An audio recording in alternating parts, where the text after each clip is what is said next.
شنو حرفنا الجديد لهذا اليوم؟ حرف الN.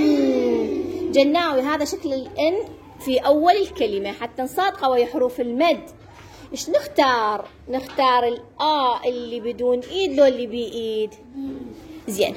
هنا جناوي كونت يا مقطع عفية.